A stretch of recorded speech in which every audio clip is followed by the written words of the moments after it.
বিশ্বনবী একবার ছাগলের রান খাচ্ছিলেন। রান খেতে খেতে বিশ্বনবী বলেন, আনা সাইয়্যিদুন নাসি ইয়াউমাল কিয়ামাহ,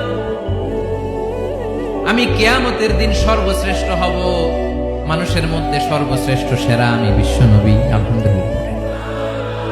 বিশ্বনবী বলেন, সেদিনটা বড্ড ভয়ঙ্কর। সেদিন কেউ কারো কোনো উপকারে আসবে না, বন্ধু বন্ধুর কাজে আসবে না, স্ত্রী স্বামীর উপকারে আসবে না, স্বামী স্ত্রীর উপকারে আসবে না, পীর সাহেব মুরিদরে বাঁচাতে পারবে না, মুরিদ পীর সাহেবরে বাঁচাতে পারবে না, নেতা কর্মীর পরিচয় দিবে না, কর্মী নেতার পরিচয় দিবে না, ভাই বোনকে চিনবে না, বোন ভাইকে চিনবে না, বাবা তার সন্তানকে চিনবে না, মেয়েকে দেখে মা দৌড়ে দৌড়ে পালাবে। বড্ড ভয়ঙ্কর দিন। বিশ্বনবী বলবেন, জমিনটা এখনকার মতো থাকবে না, পুরো জমিনটা সমান হয়ে যাবে, ফ্ল্যাট। এখন তো গোল, তখন ফ্ল্যাট।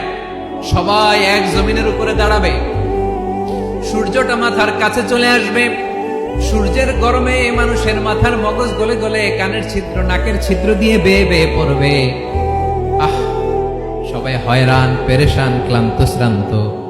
মানুষগুলো বলবে বাঁচার কোনো উপায় নাই। 50,000 বছর মানুষ এরকম দৌড়াবে, চিৎকার করবে, কাঁদবে, বাঁচার কোনো উপায় নাই। সবাই বলবে, আহ, আল্লাহ যদি বিচারটা শুরু করতো, যা হবার হবে, আগে বিচার শুরু করতো। বিচারই শুরু হয় না, বিচার শুরু হইতে 50,000 বছর।